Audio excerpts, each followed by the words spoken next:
Buenas noches a todos nuestros seguidores, oyentes, videntes. Es para nosotros un privilegio poder estar en este espacio una vez más.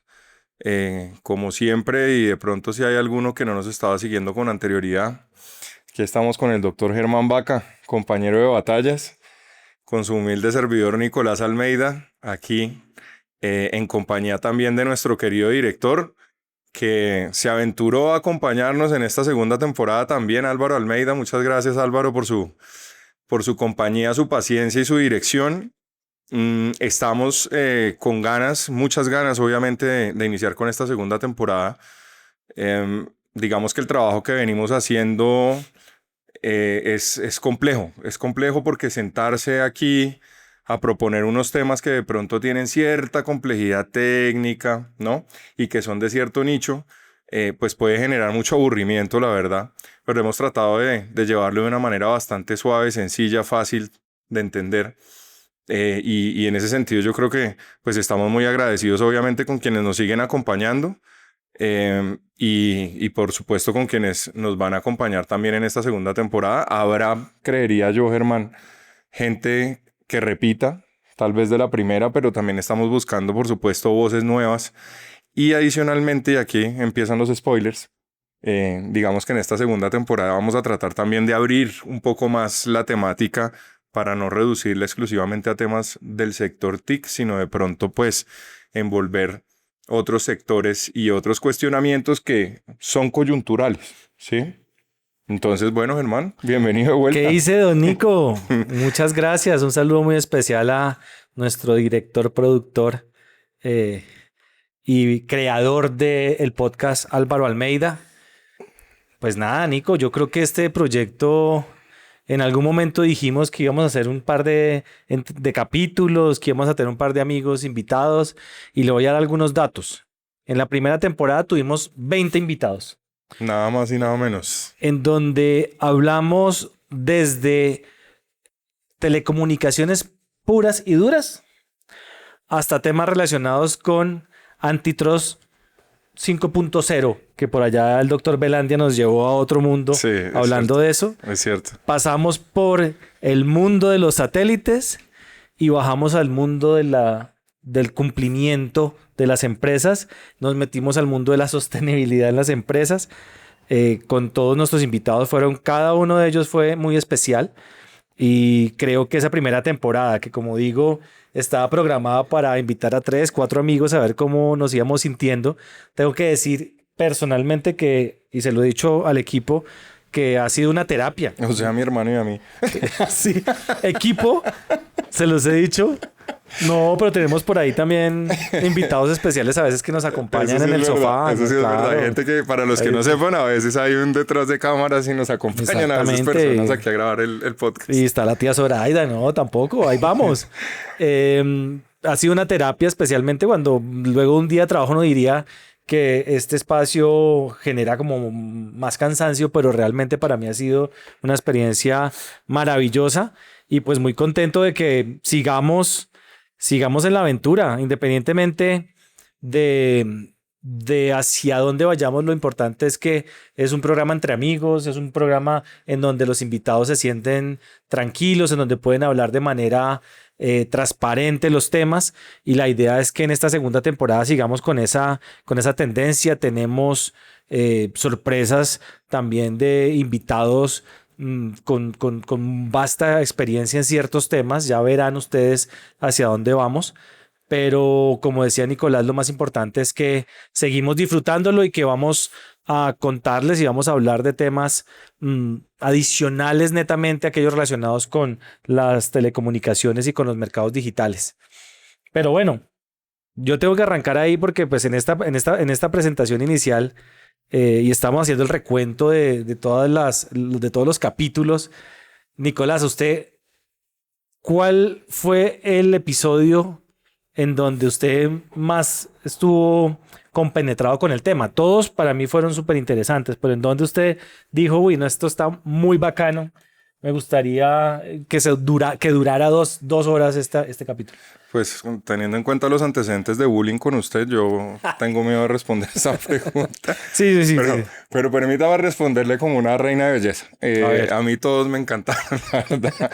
Yo estuve muy compenetrado, digamos, en todas las entrevistas porque es que honestamente, como usted ya lo dijo, o sea, fueron una variedad un poco amplia de temas, ¿no? Pues por supuesto que tratamos de llevar un enfoque temático desde el sector de las TIC, pero pues ahí íbamos metiendo cosas que tienen que ver también con el sector de una manera un poco tangencial. Y en ese sentido, digamos que esos capítulos que se separaban un poquito de la cuestión para mí eran supremamente interesantes porque estaba, a medida que iba haciendo más preguntas, estaba aprendiendo. O sea, para mí era como una especie de clase, si se quiere, en la que iba, digamos, asimilando y apropiándome de ciertos conceptos, entendiendo muchas cosas y pues conectándolo con el sector como tal. Pero pues obviamente los invitados que tuvimos también en relación ya con el sector propiamente dicho, pues fueron top, ¿sí? Contamos con la fortuna de que recibieran, digamos, esa invitación y vinieran y se sentaran con nosotros a charlar un rato. Yo creo que es algo que vale la pena decirlo, Germán. Este espacio es completamente libre, ¿sí? Al decir libre es que nosotros no tenemos ningún tipo de patrocinio, ningún tipo de financiamiento. Pero nos pueden llamar, cualquier patrocinio es válido. Sí, es un llamado de emergencia, baby. No, pero hablando en serio, es algo, digamos, que ha enriquecido la charla precisamente por eso, porque es que no existe ningún tipo de compromiso ni de parte nuestra ni de parte de las personas que han venido.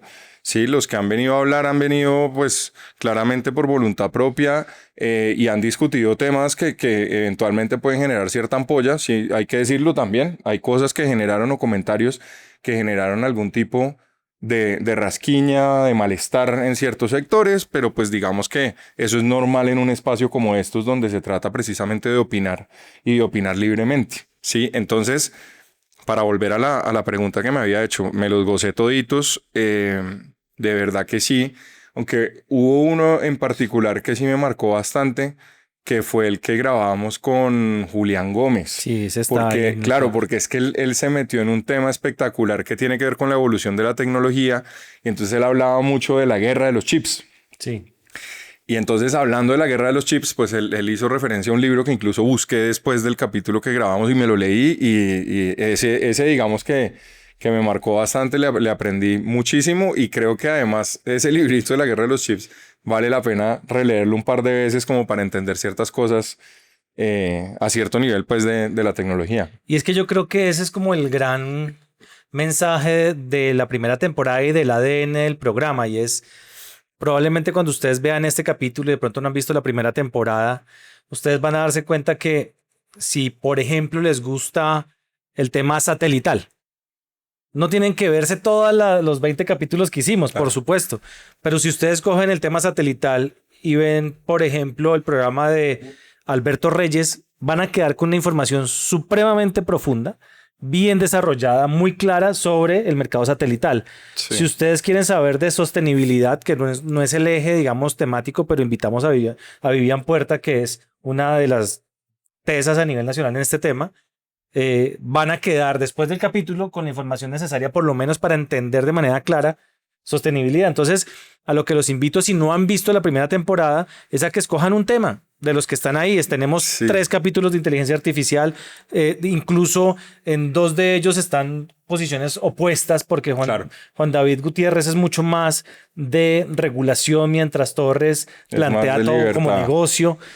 Ahí están, y es un contenido muy interesante para aprender, ¿no? Es cierto, y fíjese, pues digamos que haciendo este pequeño resumen de lo que fue esa primera temporada, pues también vale la pena hablar de lo que fue la experiencia como tal, sí, no solo desde el punto de vista de los temas, sino lo que vivimos nosotros, porque finalmente, como usted lo dijo hace un ratico, esto inicia como una especie de invitación, ¿cierto? Por parte del director que dice, venga, ¿y ustedes por qué no se sientan y empiezan a hablar con gente en un ambiente un poco más distensionado de estos temas, que puestos de cierta forma son interesantes?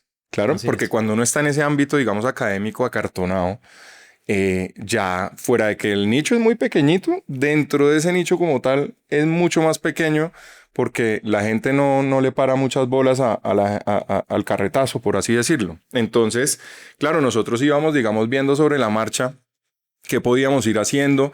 Y de hecho, pues el episodio de Satelital con Alberto fue un especial que hicimos precisamente para tratar de tener un enfoque un poquito más aterrizado de unos temas que son supremamente técnicos. Así también lo hicimos con el de la decisión de la Corte Constitucional sobre cero rating, que ahí nos acompañó Jesús David Rueda, amigo constitucionalista, y pues él nos explicó, digamos, más o menos en qué consistía el sentido del fallo. En ese momento no habían publicado la sentencia, pero digamos que nos sirvió para aterrizar muchísimos conceptos y tratar de dar de qué hablar en estos asuntos. Entonces, ha sido un ejercicio interesante, por supuesto, desde el punto de vista personal, como dice Germán. Estos espacios nos han servido muchísimo a nosotros también, precisamente para eso, ¿no? Reforzar, digamos, estas conversaciones, tener un sitio donde poder hablar de estas cosas y sobre todo compartir ese tipo de conversaciones también con la gente que nos está viendo, porque finalmente, y esto hay que decirlo, vivimos en un país donde es supremamente complicado a veces encontrar un interlocutor válido o tratar de llevar un mensaje, cosa que por ejemplo también vino aquí a hablar Gale Mayor en su momento, ¿cierto? De acuerdo. Ella es la presidenta de Azotic y ella decía, pues es que yo estoy representando a los pequeños PRSTs y muchas veces digamos que la gestión es un poco compleja porque hay gente a la que definitivamente no todo el mundo escucha. Entonces, desde ese punto de vista para mí, digamos, a título personal, pues ha sido muy gratificante. De acuerdo. Y tuvimos visiones de todas partes, ¿no? Tuvimos academia, aquí estuvo Sandra Ortiz, tuvimos exfuncionarios, pues imagínense, estuvo aquí Mantilla, estuvo Paola Bonilla, contándonos de la experiencia como comisionado. Claro, como Paola, que fue comisionada de la CRC. Tuvimos también a Sergio Martínez, que fue comisionado de la CRC. Sergio Valdés, que fue viceministro de Conectividad. Iván Mantilla, que fue viceministro de Conectividad. Entonces, claro, pues, o sea, afortunadamente hemos tenido la posibilidad de hablar con gente de ese nivel. Incluso el mismo Giuseppe González, que estuvo también en el Ministerio de las TIC siendo director de industria en su momento y antes subdirector de industria, que es una persona, digamos, supremamente calificada desde el punto de vista técnico para explicar muchas cosas. También estuvo aquí, ahorita, mejor dicho, uno ve que él publica cada rato columnas en La República y en Portafolio. Entonces, muy interesante pues haber tenido gente de ese perfil aquí charlando con nosotros. Sí, de acuerdo. Y en los temas que yo creo que todos saben que a mí me matan, como el tema de competencia, tuvimos a Jorge Sánchez, exdelegado de competencia, Mauricio Velandia, que además de ser expertos en competencia, también están muy metidos en el tema TIC, ¿no? Y tuvimos unas discusiones bastante interesantes y me parece que eso es lo que uno puede más extraer. Yo creo que parte de lo que de pronto nos quedó faltando fue hablar un poco más de nuestras posturas, ¿no? Porque siempre era un esquema de qué opinan ustedes. Claro. Y nosotros planteábamos ciertos mensajes, pero no hablábamos de nuestras posturas más a fondo, ¿no? Sí, entonces, pues ya digamos que atendiendo a ese llamado, que fue más un llamado de atención por parte del director, pues entremos en materia entonces, Germán, porque a mí me parece que a título de introducción para la segunda temporada y aprovechando que estamos en una coyuntura política, pues para el que vea este video después, pero igual es importante tenerlo en cuenta para efectos de contexto, estamos a pocas semanas de las elecciones presidenciales en Colombia, no sabemos si finalmente la decisión queda en primera vuelta, si haya segunda vuelta. Lo más probable es que si haya una segunda vuelta. Hay 3 candidatos muy opcionados que son de extremos, digamos, ideológicos y políticos distintos. Entonces, en ese sentido, nosotros sí nos hemos dado cuenta de una falencia y es que en los distintos escenarios en los que se han presentado propuestas, donde se ha hecho, digamos, algún tipo de acercamiento con la gente para efectos de presentar ese plan de gobierno, por lo menos esas promesas, porque en este momento es un tema incipiente, ¿cierto? No se hace mucha referencia al sector, no se habla mucho del tema TIC, tal vez, no sé si sea un tema que que no es tan popular, ¿cierto? No es tan fashion como lo hemos dicho muchas veces en este espacio, porque dependiendo de cómo se mire, pues es algo que de pronto no genera el impacto que sí generan otros sectores de la economía. Sin embargo, teniendo en cuenta que nosotros tenemos este enfoque, pues sería chévere, interesante, que de pronto, por cosas de la vida, en algún momento, pues estos mensajes pudieran llegar a ellos. Entonces, permítame a mí preguntarle, doctor Vaca, ¿cuál es su posición al respecto y qué considera usted que podrían ellos tener en cuenta para efectos de que el sector se reactive? Porque estamos en un invierno, si se quiere, o una situación un poco compleja. Y yo siempre he pensado que el sector TIC es una especie de, de, digamos, tiene un protagonismo solo cuando explota algo y tiene la característica de que cuando explota tiene un impacto directo en los usuarios. Es decir, hay muchos temas de Estado que cuando explotan no tienen el impacto que tiene el tema TIC.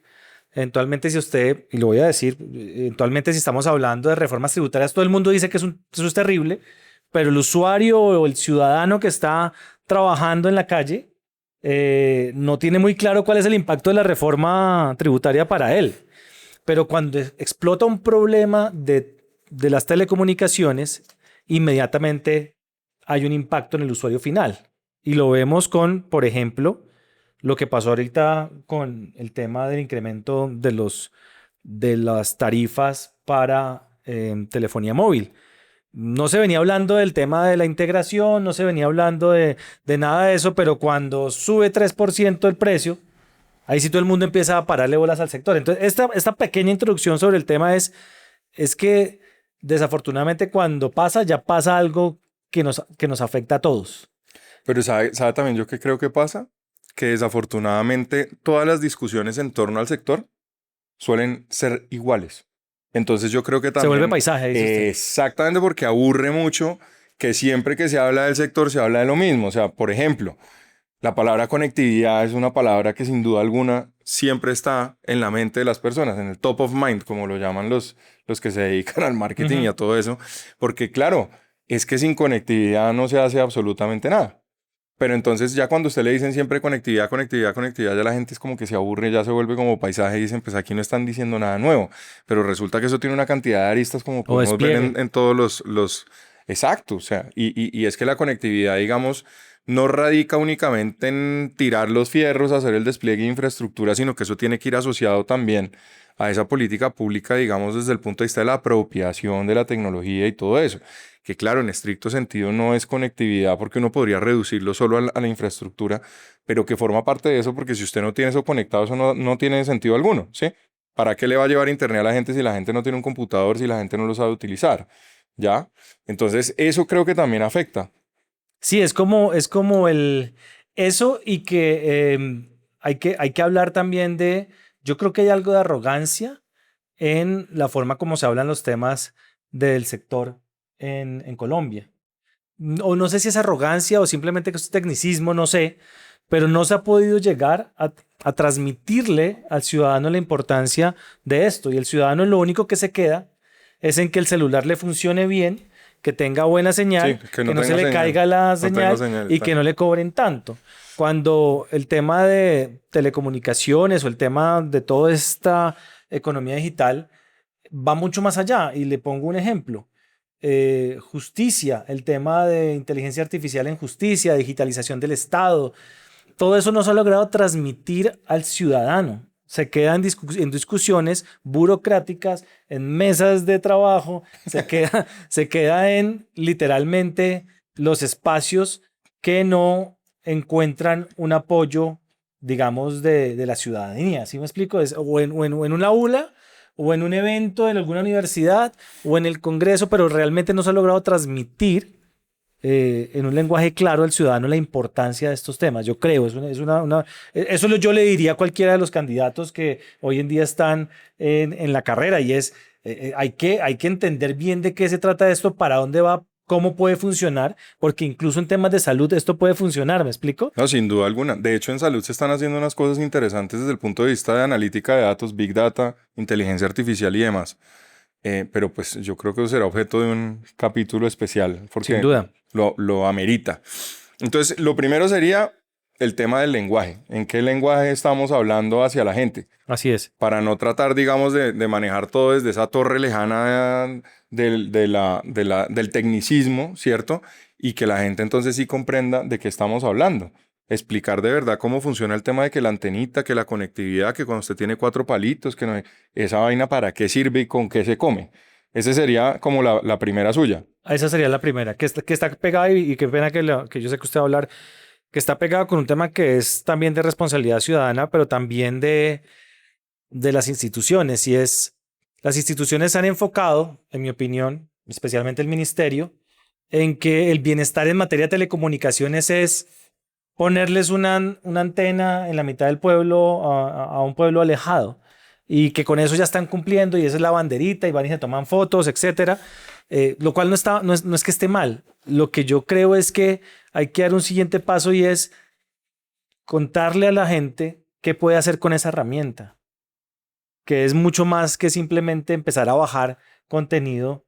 Ojalá este sí lo bajen, pero empezar a bajar con contenido para cosas que no van. Claro, explico? o sea, el tema de alfabetización, lo de las competencias, digamos, de la gente en el uso de las tecnologías y pues obviamente de la conectividad. Así es. Sí, y fíjese que no es, o sea, obviamente no nos estamos inventando la rueda, o sea, esto es algo que ya se viene trabajando desde hace muchísimos años, pero desafortunadamente hay algo que está fallando, o sea, en esa apropiación hay algo que está fallando, pese a que hay esfuerzos bastante, diría uno, fuertes, ¿cierto? Por parte, sobre todo el ministerio de las TIC, obviamente, para lograr dicha alfabetización. Entonces, claro, y fíjese que de hecho eso es uno de los factores que se tienen en cuenta para calcular el índice de brecha digital, ¿sí? Y sigue siendo un problema, y sigue siendo un problema porque desafortunadamente cuando se logra la conectividad, lo que se está logrando es mucha conectividad para el ocio, poca conectividad productiva, Así es. ¿sí? Y eso lo vimos con Felipe, ¿no? Con Felipe Felipe Olaya. Olaya, que él manejó el tema de computadores para Claro, educar. claro, él desde Computadores para Educar decía que precisamente pues él era como esa bisagra entre el tema de llegar con la conectividad y cómo hacer la apropiación porque él era el que ponía pues los terminales a través de los cuales se accede a la conectividad y a los contenidos. Entonces, claro, yo también estoy de acuerdo, de hecho ya la tacho porque yo tenía esa también, lo de competencias. Ah, se copió, vea. No es necesario, pero, pero sí la tenía porque claramente desde hace muchísimos años yo pude percibir eso. O sea, y digamos que viendo la misma lógica orgánica, cómo está estructurado el ministerio, tiene 2 viceministerios, uno que es de conectividad, el otro que es de transformación digital, que precisamente se enfoca en eso. Pero lo que uno encuentra, tristemente digo, es que a veces no se hablan el uno y el otro. Entonces no va de la mano una cosa con la otra y eso a veces carece de sentido. Y eso, de hecho, me lleva a otro de mis puntos, que lo hemos discutido también en otros escenarios sobre todo, pero también en algunos programas anteriores, y es la necesidad de una reestructuración del sector. Para allá íbamos. Sí, y la reestructuración... Ah, vea, se me copió usted a mí esta Ahora vez. yo lo copié. Y la reestructuración del sector tiene que ver con muchas cosas, ¿cierto? Porque, claro, usted lo puede ver desde el punto de vista, por ejemplo, de la supervisión. Usted que estuvo en la superintendencia, que estuvo en la Comisión de Regulación de Comunicaciones, sabe perfectamente que una entidad con dientes es una entidad diferente, es una entidad que se siente y creo que usted además estuvo en un periodo allá en la superintendencia en que la superintendencia se dio a conocer, ¿cierto? Y tuvo una serie de decisiones que tuvieron mucho impacto pues de cara a la ciudadanía, sin hablar obviamente del nicho del sector donde estaban tomando las decisiones. Yo creo que de cara a la ciudadanía se logró muy bien esa comunicación, pero uno veía que era una entidad que sí tenía como ese poder, ¿cierto? Se hacía valer, se hacía sentir, y tal vez es algo que esté fallando en el sector, porque por lo menos desde el punto de vista de supervisión hay una difusión de competencias, ¿sí? Acuérdese que nosotros en este sector en particular tenemos supervisión del espectro por parte de la ANE, ¿cierto? Agencia Nacional del Espectro. Tenemos supervisión del régimen de protección de usuarios por parte de la Superintendencia de Industria y Comercio. Y tenemos la residual que llamo yo, que es todo el resto de cosas, la supervisa la Dirección de Vigilancia, Inspección y Control dentro del Ministerio de las TIC. Así es. que debe estar haciendo en realidad política pública, no necesariamente estar gastando, digamos, esfuerzos en la supervisión, porque la y la de supervisión no Spectrum podría también ser... tiene facultades para sancionar, ¿no? Claro, claro, es que es vigilancia, inspección y control, y ahí es donde está el tema. Entonces uno dice, ¿será necesario que tengamos esas competencias difuminadas? ¿Será que no valdría la pena pensar en un solo órgano, en una sola dependencia? Sí, más allá de que usted diga, no, que la Superintendencia de Es que Telecomunicaciones, que la usted dependencia... sabe cuál es mi postura ahí. Pues dígala, Mi tranquilo, postura, que para eso estamos. hace enemigos en todos los lugares donde yo he estado. Y es, por un lado, mis amigos de competencia me van a matar del derecho a la competencia. Y por otro lado, mis amigos de la regulación de comunicaciones me van a terminar de acribillar. Pero yo sí creo que es el momento de una autoridad única, que reúna regulación y supervisión. No solamente para un tema de estructura estatal, de cohesión estatal, sino creo que es la mejor forma o la mejor fórmula para en una situación de mercado como la que va a vivir o que está viviendo ya el mercado colombiano, se pueda tener algo de adecuada supervisión. Y es una estructura que ya está testeada en otros lugares del mundo, España, Perú, en donde la excepción al régimen de competencia es el mercado telco. Y en España, por supuesto, que es un regulador que también ejerce las funciones de derecho de ex post de competencia. Yo creo, esa es una propuesta que el segundo mensaje que yo le daría a un candidato es, hay que hacer una autoridad única de telecomunicaciones. Y yo creo que es incluyendo y metiendo todo, incluso RPU, incluso lo que tiene el ministerio. Claro, porque sería, digamos, un nicho que viene desde la especialidad del sector. Más allá, porque es que como una cosa es el espectro, otra cosa son los usuarios, pero entonces eso justificaría que uno tuviera un regulador para cada uno de esos temas. Exacto. Bajo esa lógica, pues, ¿sí? O sea, porque obvio, y lo entiendo y lo comparto de cierta manera, y es, estamos en estos momentos expidiendo la regulación, ¿cierto? Porque sí tenemos el regulador, la Comisión de Regulación de Comunicaciones, pero quien está velando por el cumplimiento de lo que dice ese regulador son entidades diferentes. Así es. Y el problema radica en que esas entidades no necesariamente tienen el mismo entendimiento que tuvo el regulador al momento de regular. Entonces el regulador dijo, por decir cualquier cosa, un ejemplo bobo, el incumplimiento de tal cosa, el cumplimiento de la cobertura es de tal, ¿cierto? Y le dan a usted una cifra y una cuestión. Y dentro del regulador, eso los técnicos de allá lo interpretan de cierta manera. Entonces le dicen, eso implica que la forma de hacer la verificación, lo lógico sería que usted se pare con un celular o con un equipo para medirlo de esta manera. Y cuando usted va al equipo que sí está haciendo ese trabajo en campo, resulta que tienen una directriz totalmente diferente porque del otro lado lo entienden distinto. Entonces ahí la medición se tiene que hacer, por ejemplo, montado en un vehículo, ¿ya? Y obviamente pues las cosas van a cambiar y por ende, pues entonces se pierde un poco el sentido de la cuestión. Yo en eso estoy de acuerdo. Y fíjese incluso, en estos momentos está el borrador de la resolución, el proyecto de la resolución de la CRC para comentarios, que ratifica que el mercado de servicios móviles es un mercado relevante y susceptible de regulación ex ante y está imponiendo una nueva medida que tiene que ver para los operadores móviles de red, tiene que ver con el reporte de facturación y entonces es un reporte nuevo que va a ser mensual. Mes vencido, una cantidad de información de la facturación y demás, que uno dice, bueno, listo, pues puede ser que esa información les pueda servir para algo, pero claramente la carga regulatoria es total y eso me lleva a mí a otro puntico.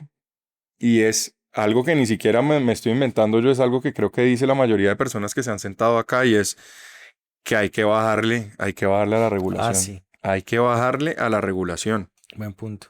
Y ahí, pero en ese anterior, antes de que sigamos con el tema de sobre regulación, usted ya me ha escuchado mucho este cuento y creo que en varios foros lo he dicho y es que en temas de mercado yo creo que hay un fenómeno que se llama, yo lo he denominado paradoja de la intervención. ¿Qué quiere decir esto? Y es entre dos entidades, la CRC y la superindustria, específicamente en materia de competencia. Mire que la CRC cuando va a intervenir un mercado, ya sea para establecer que hay un dominante o para, digamos, para tomar una decisión sobre una integración, lo que sea, la CRC lo que dice, especialmente cuando va a regular, dice, es que no tengo evidencia suficiente de que esto sea un posible abuso del mercado. ¿Listo? Un abuso de posición dominante. Entonces la CRC echa un paso para atrás y dice, no tengo evidencia suficiente, voy a seguir monitoreando. Es lo que normalmente dice. Y cuando monitorea y encuentra algo, entonces resulta que ya no es la CRC, sino dice, no, esto ya es un tema ex post y el que tiene que intervenir es la SIC. Superintendencia de Industria y Comercio. Y la Superintendencia de Industria y Comercio por su lado, y es que esto lo estoy hablando con documentos que han sacado de lado y lado, en la época, y lo tengo que decir, del doctor Barreto, en algún momento dijo, no, yo no me voy a meter en el tema de dominancia porque eso es un tema del regulador. El regulador es el que tiene que evaluar las posibles fallas de mercado. Claro, y lo que usted dice es, si tuviéramos una autoridad única, no hay forma de patear el balón de un lado para otro, porque literalmente o interviene ex ante o interviene ex post, pero usted es el que tiene que solucionar. Tiene que definir claro, qué es lo que está pasando. No, y acuérdese que, de hecho, pues, o sea, es una situación que no es nueva, eso pasó en algún momento también, cuando todavía la CAN no había dejado claro quién era la autoridad competente, ¿cierto? Para el tema de solución de controversias. Exacto, que entonces el tema, que hubo un caso muy famoso de Comcept que pasó por el Tribunal Superior de Cundinamarca, que luego pasó por la corte, que luego subió para un lado, para el otro, que no sé qué, y eventualmente terminó volviendo a la CRC quien fue quien definió regulatoriamente el asunto, pero fíjese que eso dio pie precisamente a hacer la modificación. Entonces, claro, yo sí creo que eso es uno de los puntos a tener en cuenta sin duda alguna en esa reestructuración. Más allá, por supuesto, y creo que el análisis no da para tanto, pues porque necesitaríamos muchas horas y más expertos aquí hablando del tema, de cuál es la forma en que se va a hacer. La estructura, sí. Que eso claro. Es otra cosa, pero digamos que sí queda claro que ese sería uno de los puntos porque es problemático en estos momentos la forma en la que está configurado desde el sector público el tema de las TIC. Así es, así es. Y le decía yo que me iba para el tema de la sobreregulación porque precisamente... como son tantas las entidades y cada quien tiene un área de expertise, ¿cierto? Siguen saliendo cositas y cositas y cositas que cargan de alguna manera a los PRST, proveedores de redes y servicios de comunicaciones. Pero ¿qué es lo que pasa? Que muchas veces esa regulación está saliendo o salía, porque ya más o menos eso sí se ha ido morigerando y hay que decirlo también, pero salía de forma general para todo el mundo y resulta que en Colombia por lo menos hay una realidad y es que hay un muy pequeño grupo de PRSTs que cuentan con el músculo financiero suficiente para tener un equipo regulatorio en toda regla, que puedan estar pendientes por supuesto de esta cantidad de obligaciones, que uno no dice que sean malas per se, pero hay otros que no tienen esas facultades o no tienen esas facilidades y por ende pues eso sí se les vuelve una carga demasiado excesiva, demasiado onerosa, lo cual hace, desafortunadamente, que opten por la irregularidad. Que lo hablábamos aquí, ¿no? Lo hemos hablado. Creo que con Sergio lo hablamos en algún momento. También. Y es claro, y es que el tema es que entonces hacen un análisis costo-beneficio, que es un tema que es un ejercicio de racionalidad económica, pues que lo puede hacer cualquier persona que esté dedicada a cualquier negocio, y simplemente dice, hombre, a mí me sale mejor quedarme callado, irme por acá, estar bajo cuerda, no estar regulado, nada de esas cuestiones, yo sigo prestando mi servicio acá, ¿sí? Precisamente porque estar legalizado, estar formalizado, me cuesta mucho dinero. No es algo que se aplique solo para el sector de las TIC, o sea, esto sabemos que es para absolutamente todo el mundo, ¿sí? Ya con esos índices de doing business y cosas en Colombia hace rato nos habían dicho que estar formalizado en Colombia es terrible y en su momento salió la ley esta de la SAS, ¿cierto? Para tratar de ayudar en el tema societario y ha habido, digamos, algunas exenciones tributarias y bueno, no me voy a meter en el tema porque claramente desde todos los sectores, digamos que se ha aportado a la discusión, pero lo cierto es, y esto sí lo dice todo el mundo prácticamente, que se sienten sobreregulados y esa sobreregulación está generando un efecto negativo. Es cierto, es cierto. Yo creo que no solamente para los pequeños, sino también los grandes sufren mucho el tema, porque tanta regulación genera la imposibilidad de competir adecuadamente cuando la regulación no tiene, en algunos casos, un fin tan, digamos, tan productivo desde el punto de vista regulatorio. Me explico, hay mucha regulación y la CRC, hay que decirlo, ha hecho unos esfuerzos grandísimos para desregular, pero hace falta más, no solo por parte de las RC, sino de otras entidades del sector. Podríamos decir entonces que ese es otro temita al que vale la pena pararle bolas, el tema de la sobreregulación. Y eso me lleva a mí, precisamente con esa queja que usted estaba diciendo, que sí la hemos escuchado, yo creo que muchísimas veces, ya se volvió más o menos un mantra pues del sector. Y es que estamos sobreregulados y se quejan mucho sobre todo del tema de los reportes de información. Sí. Entonces dicen, ustedes tienen 750 formatos diferentes, que más o menos uno tiene que estudiar una nueva carrera cada vez que sacan un nuevo formato, porque eso es imposible de llenar, eso no lo entiende nadie, que no sé qué. Obviamente pues existen todos los esfuerzos por parte del regulador para esas capacitaciones y explicar bien las cosas. Hay una herramienta muy buena que tienen en su página web donde describe formato por formato cómo se llena y cuáles pueden ser las preguntas que a uno se le genera cuando lo está haciendo y demás. Pero la queja es esa. Y normalmente esa queja viene tanto de grandes como pequeños, ¿cierto? Porque pues a unos les cuesta mucho contratar a la gente para que se estudie toda esa vaina y esté reportando la información como debe reportarla, porque si la reporta mal además puede ser sujeto de sanciones. Pero por otro lado entonces está la gente que no tiene con qué. ¿Y qué es lo que pasa? Y ahí sí vuelvo al comentario suyo. Usted dice, bueno, nosotros escuchamos mucho que la gente dice, bueno, ¿y para qué tanta información si finalmente eso no lo están teniendo en cuenta? ¿Sí? Ahora, uno no puede decir eso. Obviamente yo creo que en los ejercicios regulatorios se tiene en cuenta toda la información que se solicita porque pues esa es la idea, pero fíjese que si hay un problema con la calidad de la información. Y cuando uno ya está metido en este rollo de ciencia de datos, de Big Data, ¿no? Porque acá se están generando, digamos, una cantidad de Exceles llenos de cifras y de cuestiones, pues usted tiene que tener una política de gobierno del dato. Usted tiene que tener un dato confiable y tiene que tener un dato que cumpla ciertas características para que los ejercicios que usted hace con base en esa información, pues tengan un buen resultado, ¿sí? De hecho, ese principio pues lo han denominado ya a nivel internacional el de garbage in, garbage out. Entonces, si usted entra con basura y procesa basura, pues el resultado va a ser basura. Así es. ¿Ya? Así es. Entonces, el otro punto que yo tengo, Germán, es que tenemos que mejorar la información con base en la cual se están tomando decisiones en el país desde el sector público. Es decir, cómo se formula la política pública, cómo se formula la regulación y demás, yo creo que la forma de hacerlo ya está. Sí, ya está supremamente claro. Hemos tenido directrices por parte de la OCDE, ya se hacen temas de análisis de impacto normativo, de análisis de impacto regulatorio, hay equipos especializados en el tema, pero todavía creo yo la base. Que exactamente, que no tenemos como ese agarre, digamos, esa certeza de que esos datos con base en los cuales se están haciendo todos los ejercicios muy juiciosos, sirve para algo. Buen punto ese. Sí, a mí me parece, y ese conecta con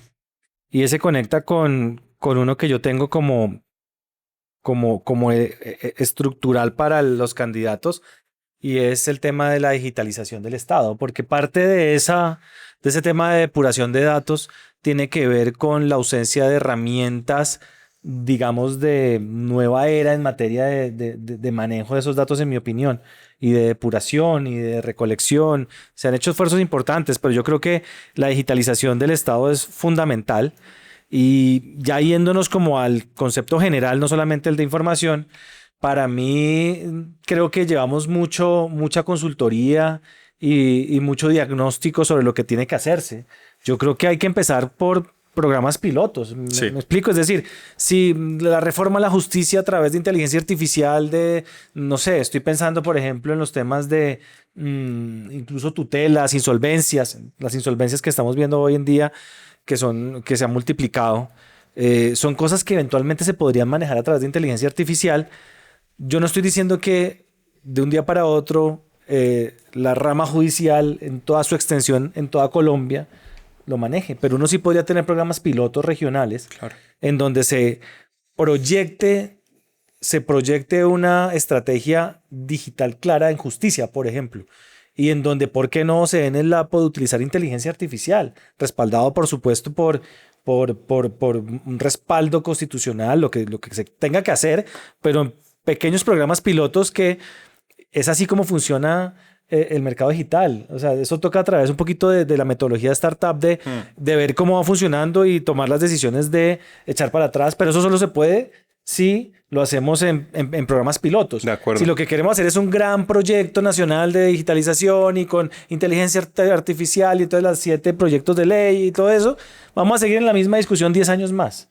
Y fíjese, Germán, que en últimas los mecanismos existen. O sea, tanto usted como yo hemos pasado por el sector público, ¿sí? Y hemos tenido que tomar decisiones y sabemos que esas decisiones lo persiguen a uno un buen tiempo hasta después de que uno sale del cargo, ¿cierto? A veces toda la vida. Y eso desafortunadamente es un factor con el que uno tiene que contar cuando está tratando con política pública, con decisiones de directivos, etcétera, porque es el miedo del funcionario. Así es. Es el miedo del funcionario. Y el funcionario tiene miedo porque sabe que eventualmente puede llegar a generarle algún tipo de responsabilidad, sea disciplinaria, fiscal o incluso penal si la cosa es muy grave. Pero fíjese que en este tema de innovación, ya desde el punto de vista jurídico, que es lo que daría la base para la toma de esas decisiones o para hacer esos pilotos, si se quiere, pues ya hay herramientas. O sea, nosotros, ya mucha gente está hablando de las areneras regulatorias o de los sandboxes regulatorios, que prácticamente, ya lo hemos hablado acá también, es hacer como una especie de paréntesis jurídico donde usted va a experimentar, obviamente dentro de un ambiente controlado y por un tiempo prudencial, ciertas cosas para ver si funciona o no funciona. Y si llega a funcionar, pues entonces usted hará los ajustes al ordenamiento jurídico que se requieran para efectos de. Eso se ha hecho para la innovación desde el punto de vista tecnológico y para diferentes modelos de negocio que tienen que ver con las TIC. Pero eso también se puede aplicar al ejercicio de la función pública. De acuerdo. Usted podría hacer eventualmente una arenera en ese sentido. Y insisto, o sea, el marco tiene que quedar supremamente bien enmarcado y demás. O sea, no nos vamos a inventar la rueda en ese sentido. No vamos a generar ningún tipo de irregularidad o ilegalidad para nada. Pero sí puede existir la posibilidad de ver si esa decisión eventualmente vale la pena ya ponerlo en negro sobre blanco. ¿Cierto? Adicionalmente, otra herramienta que existe, los laboratorios jurídicos. ¿Y en qué consiste un laboratorio jurídico? Haga usted un sitio, una reunioncita donde haya gente que representa absolutamente todas las posiciones, tenga en cuenta los entes de control, tenga en cuenta las entidades públicas que están haciendo política pública, tenga en cuenta los reguladores, tenga en cuenta al ciudadano, tenga en cuenta la academia y presenten problemas. ¿Sí? Que no sea la propia mesa técnica que usted tanto detesta, que es que simplemente nos sentamos a echar globitos a ver qué se nos ocurre, sino llegar ya con problemáticas que uno dice, oiga, vea, yo tengo esta preocupación, esta en particular. A mí me parece que si hacemos tal cosa, vamos a incurrir en esta conducta y eso eventualmente va a tener una consecuencia negativa. Trabajemos sobre eso. ¿Cuál sería la solución jurídica? Jurídica. Porque pues para blindar las decisiones. Exactamente, para que salgan ese tipo de soluciones y los funcionarios estén tranquilos y puedan tomar decisiones sin tanta presión, porque de verdad eso existe, o sea, eso hay que ponerlo sobre la mesa. Creo yo que ese sería otro punto para tener en cuenta y a mí ya se me acabó el listado, Germán. A mí me queda una última petición para los candidatos y no es un tema que las empresas hoy en día lo tengan como una prioridad, pero llegó el momento en Colombia de tener una nueva ley de protección de datos personales. Nuestra ley, a pesar de que tenemos una cultura 2012 jurídica, de doctrina, de decisiones interesante, es absolutamente anticuada para lo que está pasando en el mundo, especialmente en el mundo digital. Yo sí creo que el próximo presidente debería echarle ojo a eso. Es un tema que tiene mucho impacto en todos nosotros como titulares de los datos. Y ese sería el último pedido. Son mis 4 pedidos, ya los enumeré. Mis cuatro pedidos para los candidatos. Y pues nada, no nos podemos olvidar de los últimos acontecimientos en materia del gremio. Vamos a ver a quién podemos traer para hablar de Asomóvil, de lo que pasó con Asomóvil, ¿no? ¿Usted qué opina de eso? Sería muy bueno, pues obviamente, escuchar de primera mano cuáles son las razones por las cuales se decide liquidar el gremio. Yo, pues, apelo, digamos, a la lógica, porque claramente yo no era un gremio allí. De 3, ¿no? Exacto, o sea, primero era un gremio de 3 que pasan a ser 2. Entonces, es una vaina curiosa. Yo creo que es una situación que vale la pena estudiar. Creo que lo podemos tener en cuenta para efectos de un nuevo programa. Pero sin duda hay que explorarlo porque sin quererme meter de fondo en el tema porque sé que vamos a tener mínimo un programa al respecto, yo creo que sí se está generando una situación de concentración en el país que requiere de cierto análisis. Pues yo no quería decir esto. pero lo vengo diciendo desde hace un año. Usted me picó la Sí, lengua sí. y fue a propósito, hermano. Yo lo vengo diciendo desde hace un año. Esa deficiencia de acabar con el gremio no la plantearon como una deficiencia de la integración. Y es, pues, vamos a ahorrarnos la plática del gremio. Simplemente lo acabamos y ya no existe. Bueno, habrá que ver cuáles son las razones. Todo es respetable, pero sin duda es una consecuencia directa de la integración entre... Dice uno siempre para cerrar estas discusiones, amanecerá y veremos. Sí, lo que pasa es que ya estamos viendo. Sí, sí. Ya estamos y bueno, y pues por ahora tengan la certeza que por lo menos en esta segunda temporada, más o menos esta es la temática que vamos a empezar a tratar. Nos encantaría sin duda alguna tener mucha más interacción con los que nos estén escuchando. Entonces si nos pueden dar cualquier tipo de feedback, de recomendaciones. Propuestas de invitados. Exacto, claro. propuestas de invitados, de temas. Estamos más que abiertos a escucharlos. Y por supuesto, de nuevo, yo creo que es una manera apenas lógica de cerrar, Germán, y es agradeciéndoles a todos por su apoyo, porque sí hemos recibido pues muy buenas críticas, malas y buenas sin duda alguna, pero han sido más las buenas, de gente que nos dice que sí les parece interesante la iniciativa, y en ese sentido pues eso nos anima a continuar con este ejercicio. Así es, muchísimas gracias y pues vamos a ver cómo nos va en esta segunda temporada, seguramente muy bien. Nos vemos.